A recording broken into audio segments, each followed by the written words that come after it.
This morning, Bishop William Barber, joined by former Congressman Beto O'Rourke, kicked off the Poor People's Campaign March for Democracy in Georgetown, Texas, demanding federal action on voting rights, among other things. Over the next 4 days, the Selma to Montgomery-style voting rights march will make its way 27 miles across the state to Austin for a rally on Saturday at the state capitol. Now, the march comes 3 weeks into the Texas legislature's special suppression session. Democratic legislators who left the state to block Republican voter suppression bills are still right here in the nation's capital.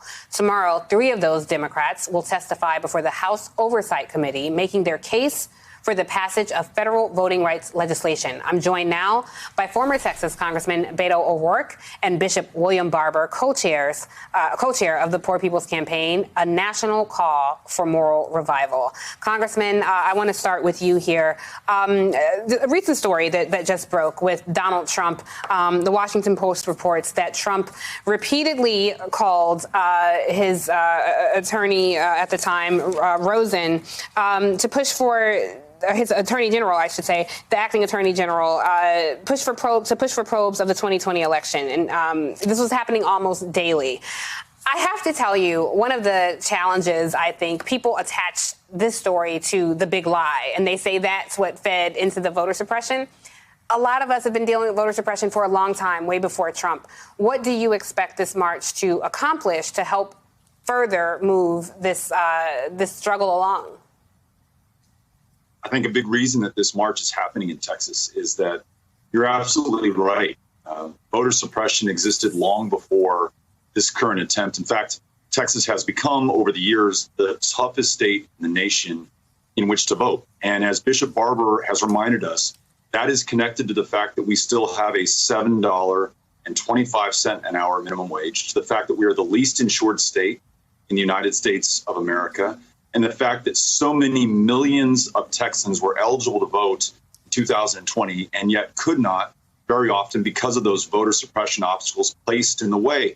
And now there are new elections bills pending in Texas that we've got to stop.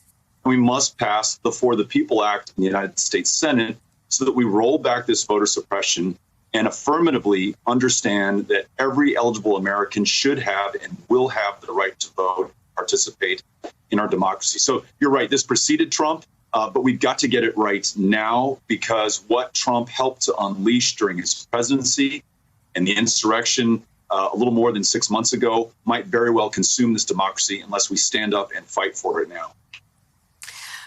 Bishop Barber, I want to turn to you here. Adam Serwer recently wrote a piece in The Atlantic where he essentially says that Democratic lawmakers are betraying black voters, and many in the Democratic Party take black votes for granted because they believe that racism in the Republican Party gives those voters no viable alternative, essentially. Do you agree that Democrats are taking black voters for granted, especially because the White House has said, well, people will just out-organize voter suppression? But what I believe is that this is not Jim Crow. This is James Crow Esquire. And when you look at these voter suppression bills across the country, they're going after everybody.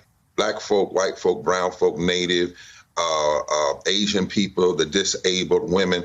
We got to look at what this is. Now, race is certainly there, but it's also connected to power and economics, because the same people that are suppressing the vote suppress living wages, suppress health care. So what Democrats have to decide, you ran on this and said you were going to do this. You said you were going to deal with voter suppression and racist voter suppression and deal with living wages. There's 2 things. We've already seen the filibuster block living wages. Now we see it blocking voting rights. We must have, into the filibuster, passing the real John Lewis bill, the For the People's Act that he wrote. The Voting Rights Act restoration hadn't even been written. When it's written, it needs to be passed, and $15 minimum wage. Otherwise, we are abandoning the infrastructure of the democracy.